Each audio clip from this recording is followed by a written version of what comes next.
Good morning, St. Luke's. It is August 30th.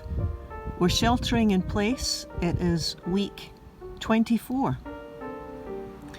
Jesus said, if anyone is interested in following me, if anyone would like to follow me, you must deny yourself, pick up your cross and follow. It's not the easiest of teaching, is it? I mean, the first thing you think about is, well, deny what? What am I supposed to deny? You know? Another piece of pie? Maybe I shouldn't go check out this Nordstrom's half-yearly sale. I mean, what am I supposed to deny? Fun? Things I enjoy? No, that's not what I said, Jesus would say. Let's use the Message translation. This is Eugene Peterson's translation. It's a nice one. He says, anyone who intends to follow me has to let me lead. You're not in the driver's seat. I am. That's clearer, isn't it? You're not in the driver's seat. I am. That's what we're going to be looking at this morning. What does it look like to have the Messiah, the Christ, in the driver's seat? And the part I'm always interested in, what am I supposed to deny?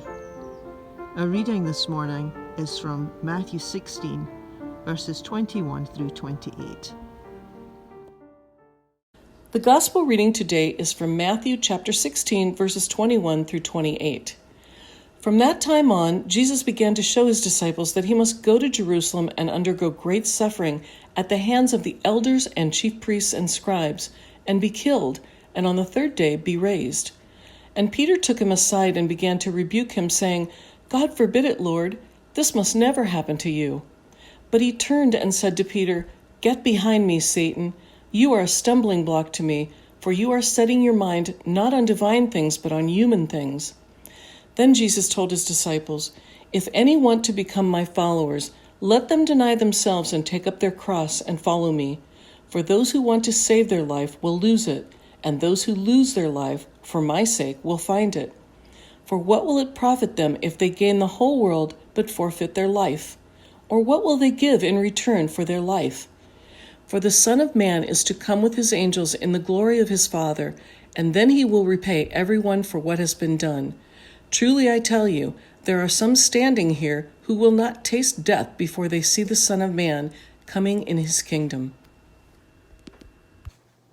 Good morning, children of St. Luke's. Today Jesus is talking about a very hard thing. Jesus tells the disciples that he's going to die, but he'll be raised again. Now, if you've ever lost someone, you know that death is always a really hard thing. If your friend told you that they were going to die, you would probably say what Peter did. No, that can't be true. But Jesus told Peter that this very hard thing that Jesus was going to do is the exact thing that needed to happen for something better, for God to raise Jesus from the dead and proclaim to the whole world that nothing separates us from God, not even death. Jesus would take this hard, sad thing and show us the promise of God to be with us always and to love us always. The cross is a really hard thing, and in Jesus' time, it was about death. We have crosses all around us here in church. We wear necklaces or bracelets with crosses to remind us that Jesus is with us in the very hard things and will never leave us. God's love is there when things are easy and when things are hard, like school, fighting with your friends, fighting with your brothers and sisters, death. So this is the promise from God, and the cross reminds us of that promise. So let's pray. Dear God, thank you for keeping our families and friends safe and healthy. Thank you for the promise that you will never leave us. And thank you for the reminder of the cross, of that promise. In Jesus' name, amen. This is an amazing text, but at first reading, it's not going to sound that amazing. If anyone is interested in following me, Jesus said, you need to deny yourself, pick up your cross, and follow. Now, again, as I said at in the introduction, it doesn't sound particularly appealing, deny yourself. If anybody is interested in following me, they need to learn about denial, Jesus is saying. This is important. You need to learn about denial. It's like, well, why? And what am I supposed to deny? You know, that's the first thing that comes to my mind. Is like, well, what kind of things am I supposed to deny? I mean, is it things that I enjoy? Is it kind of like Lent? Have you ever given up anything in Lent for a period of time? You know, when people give up something in Lent, they usually give up something that they enjoy. Is that what he's getting at? You know, should my life be one big long Lent and never Easter? It's like the Narnia books, remember? It's always winter, but it's never Christmas. You know, is that what he's getting at? I don't think so. The whole idea of denial, the word has a lot of negative connotations for us today. I mean, really, this is a passage that you could easily say, you could read this at home and just flip over to the next page. Because I think with these teachings, we need to dig a little deeper and we need to go to the heart of it before the teaching opens up and starts to make sense. So upon first reading, this is one of these passages upon first reading. For most of us, it's not going to jump out the page as, you know, deeply meaningful and resonates with us right away. We're going to shirk back a bit and think, I don't know, whatever this is about, I don't know if it's going to mean much to me. However, as soon as you start to unpack it a little bit, it just really opens up and it's an amazing teaching. The context is, let me give you the historical context. Now, we covered a lot of this last week because we were talking about Peter last week, and this is carrying on in the story. So if you want even more background, I'm not going to go over it again, but we did discuss all this last week. So the first part of the teaching was actually last week. But the context is this, and it's a really common experience. This is where Jesus is saying this, you know, whoever wants to follow me needs to learn how to deny, then come and follow. The context is, it's an argument basically. It's something that we've all experienced, very common. It's the idea that someone has an idea, a sense of direction. Could be in the home, it could be in the workplace. Someone has an idea and they say, okay, here's the plan. This is what we're going to do. And then someone else says, I don't think that's a good idea. I don't want to do that. That's basically the context of this teaching at its very simplest and most basic. Peter is disagreeing with Jesus' idea. And while he's disagreeing with Jesus' leadership, really, because that's what it's all about, because Jesus is saying, you know, this is what I've decided we're going to do. And Peter's like, I don't think that's a good idea at all. I don't think that we should do it. It's on the heels of that argument that Jesus then goes in to say, look, unless you learn how to deny yourself, you're not going to be able to follow. This is important, Peter. And again, last week I went into what Peter was actually disagreeing about. So I'll not go into all of that again, but the brief summary is that Peter has affirmed Jesus as the leader. You're the Messiah. You're the one that we're following. And then Jesus says, okay, we're off to Jerusalem. There is great possibility of suffering. I will be arrested. And as soon as Peter hears about the possibility of suffering, he turns against Jesus and said, bad plan, we can't go that way, there's got to be something else. And then after that, Jesus says, okay, you have to learn how to deny yourself. You have to learn how to put your own ideas to the side if you're ever going to learn how to follow me. And here's the part that we often miss. Jesus continues to say, when you learn how to do this whole idea of denial that we will talk about, when you learn how to do this, verse 25, it will save your life. Now, this is the part that we often miss, because we can often just hear the first part, oh, this is all about denial, this is going to be about giving up good things, this is about me having to do things I don't want to do, which it isn't, by the way. This is what we imagine. Verse 25, Jesus said, when you learn how to do this, it's going to be a life changer for you. Verse 25, it will save your life. In other words, the benefits to you personally, to those around you, to your community, to this very earth, it's a life changer. It's a life changer.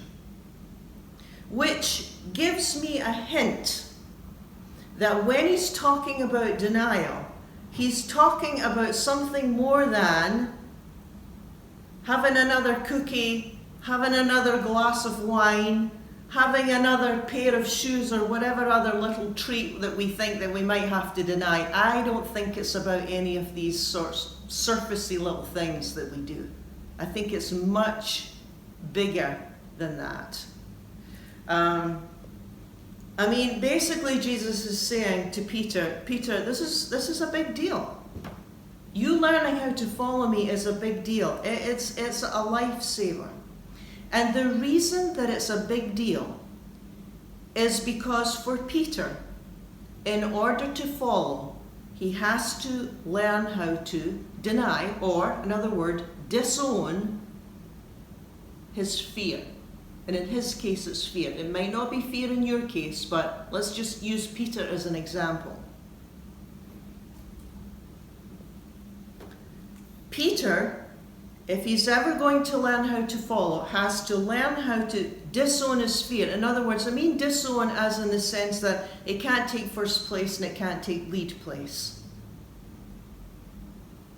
Now, let me just add something here by way of application. Let me just add a little bit here. Something to consider.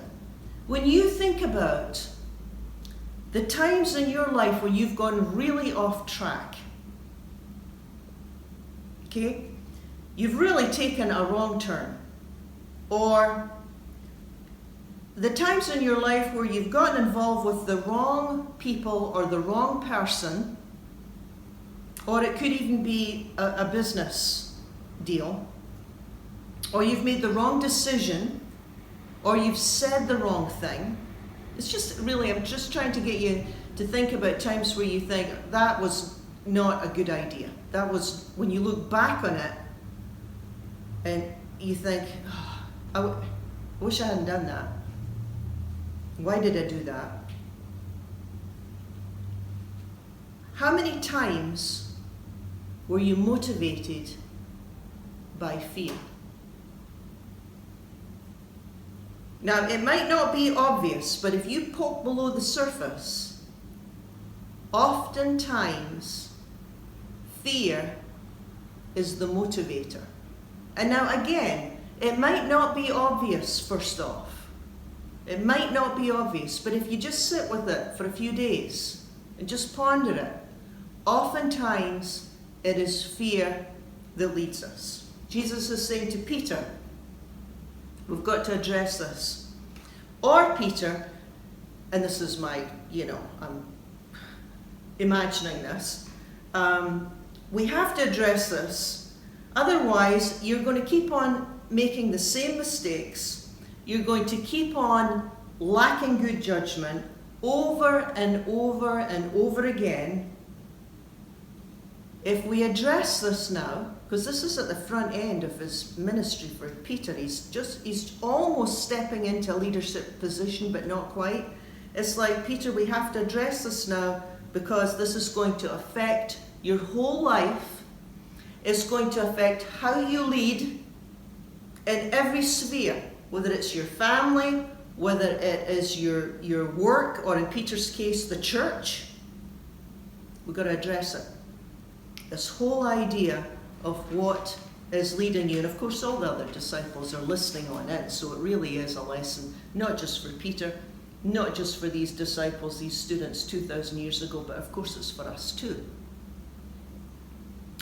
So for Peter, when he corrects Jesus, I think he's led by fear. I think it's pretty obvious when you read the text of last week that he doesn't want any harm to come to Jesus, so he doesn't want to go to Jerusalem. He doesn't want to take any risks.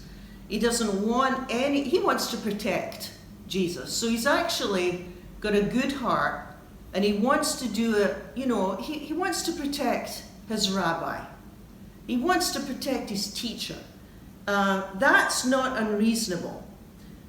But what happens is that he takes the driver's seat, basically, and says to Jesus, nope, we can't go your way. It's too dangerous. We have to do things my way. That's where he gets into trouble. It's so easy to take the driver's seat. It's so easy to think we're following, but really, we're not following. We're really making our own decisions. We're really not checking in very much. And of course, oftentimes we get right off track. Sometimes we make choices, we take a path, we follow a dream, we make a decision. It seems reasonable to us. Or we advise people, it seems like good advice to us. Or we guide others in a way that seems right to us, but we're not always led by the right impulses. Just like Peter. He's led by fear. It's never a good motive to take first place. Obviously, we have to consider things that are dangerous. But for Jesus, it's like, no, that doesn't get to drive. That's not the first place. Peter's going to have to learn how to disown that and allow Jesus to lead him, first and foremost. Fear can be a very subtle thing, It's not always obvious. It's like, I'm fearful I will lose you, so I'll never really let you know what I think. Or, I'm fearful you won't need me, so I'll always keep you dependent. Or, I'm fearful you won't like me, so I'll never correct you. This is why relationships fail, right? Or, I'm fearful I won't be of any use anymore, so I can't stop. Or, there's a million ways fear can lead, and Jesus is saying that needs to be denied first place if you're to follow me. It's not even a threat in a way. It's like, look, something's going to lead us. So Jesus is saying, if it's not me, then something else will. So unless that's disowned or put to the side or denied or whatever word you want to use, you can't follow. It's just the way that it is. We're going to follow something. We're going to be led by something. That part is we don't even have an option there. He says, you will be led by something. It's just more a matter of, are you going to be self-aware enough to know what's leading? Or guilt could lead us. There's another powerful, powerful motivator. Now, not for all of us, because some of us would say, no, I don't really relate to that. Guilt isn't really a big issue for me. But for some people it is. I'll do this for you because if I don't, I'll feel guilty. Oh, really? Well, do you want to do it? No. Well, is it your task to do that? No. Well, is it your responsibility? Not necessarily. Well, why are you going to do that then? Well, because if I don't, I'll feel guilty. Jesus would say, okay, well, guilt's in the driver's seat because you're not following me. You see how it works? That's giving guilt way too much power. I'm just using guilt as an example here. That's giving guilt way too much power. Jesus would say, well, you can't follow guilt and follow me, so something's going to lead. Something's going to be in the driver's seat and something's going to take first place. And guilt is not worthy of lead place in your life. And fear is not worthy of first place in your life. So it's like Jesus is saying, you can disown guilt basically because actually Jesus would have us disown anything that isn't life-giving. Now, yes, there's a place for guilt and yes, there's a place for fear. I'm talking about the main motivator for our life here. He's saying, no, it's not enough for you.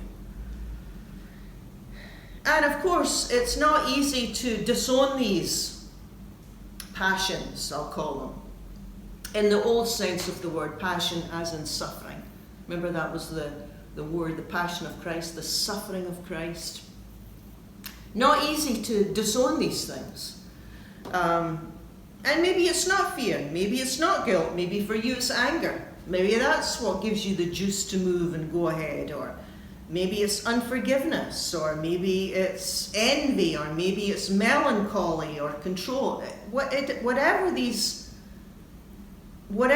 passions are, Jesus would say, no, all of these need to be dropped. They are not worthy of first place. They do not get to drive your life. Or what about loneliness?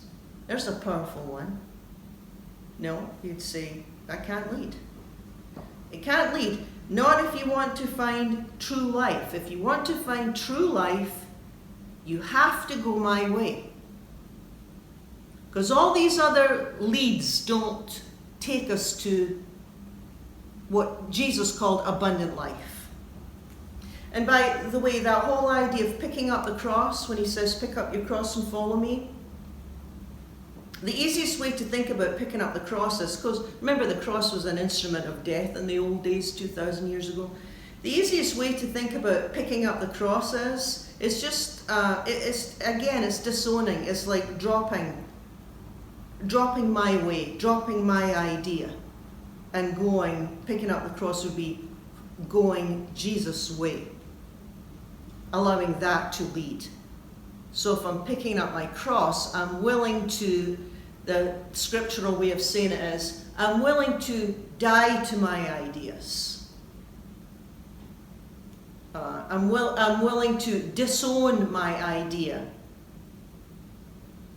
in first place, if that makes any sense.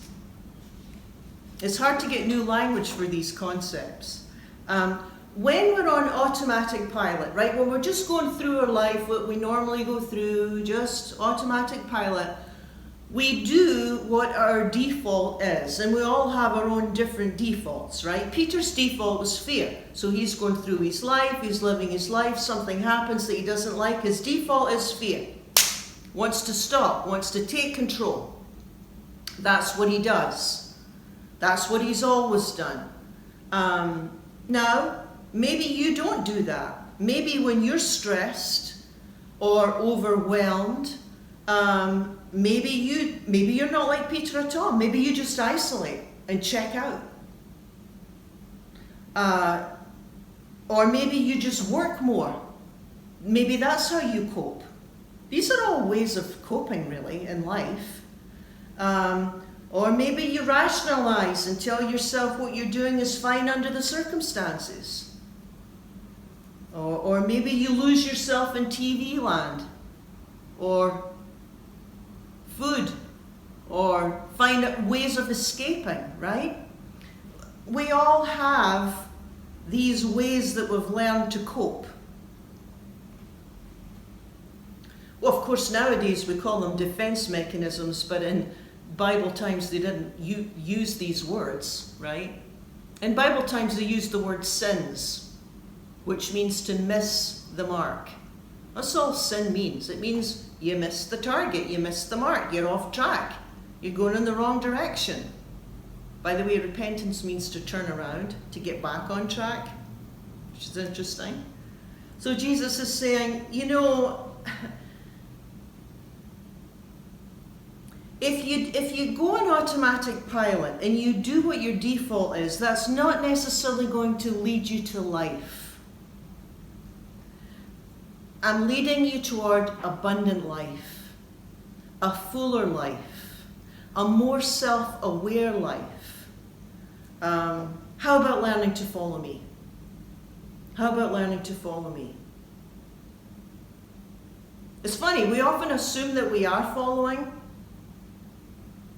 We assume that we're following and that Jesus is taking first place, that Christ is in the driver's seat.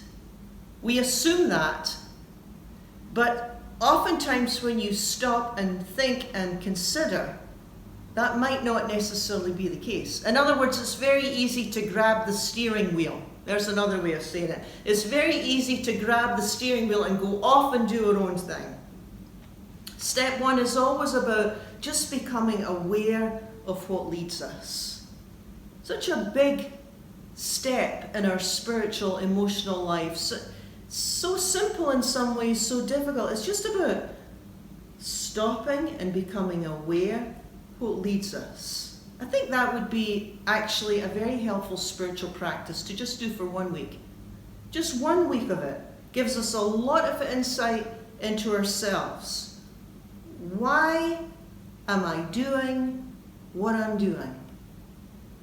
Especially this time, you can get a lot of insight into yourself during this COVID-19, during this shelter in place, all the fires, the suffering of the creation and the animals and the people, and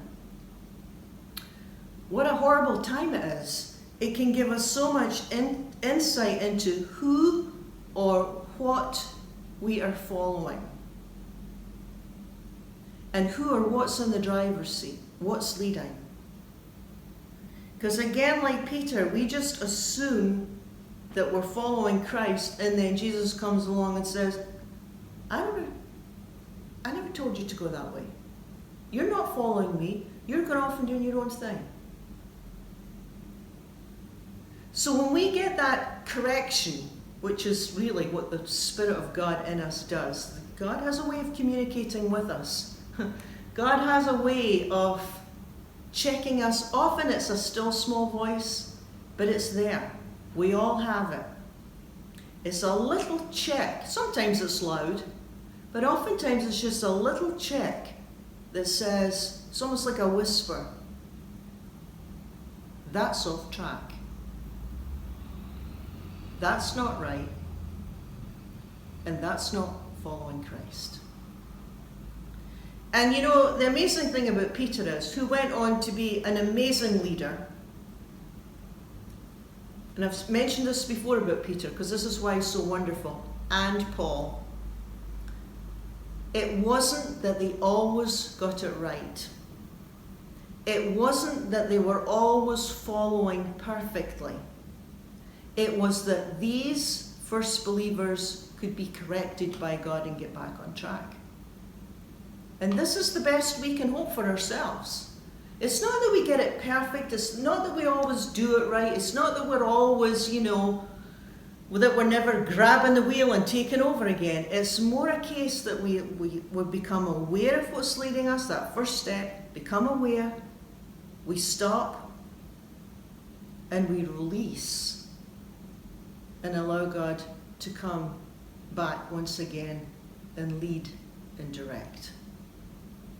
So I want to encourage you with that this week, that one spiritual practice, because it's so easy to listen to these teachings of Jesus and like them and agree with them and not really do anything with them. It's so easy. Had a lot of personal experience in that area.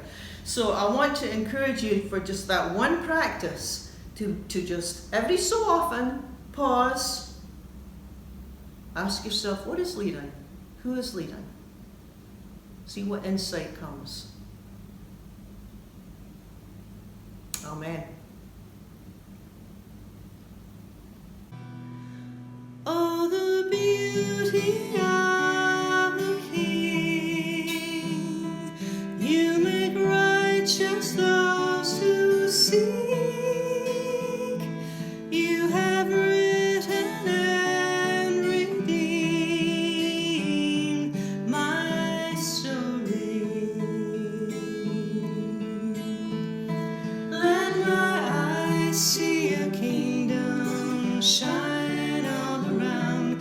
Let my heart overflow with passion for your name. Let my life be a song revealing who you are. For you are salt and light. Oh, the love that set me free. You bring hope to those in need. You have written and redeemed my story. Let my eyes see a kingdom shine all around. Let my heart overflow with passion for your name. Let my life be a song revealing who you are. You are salt and light. Your love's great height. Your deep and wide, consuming fire. Your salt and light. Your love's great height. Your deep and wide, consuming fire. Let my eyes see a kingdom shine all around. Let my heart overflow with passion for your name. Let my life be a song revealing who you are. You are salt and light. You are salt and light. You are salt and light. You are salt and light.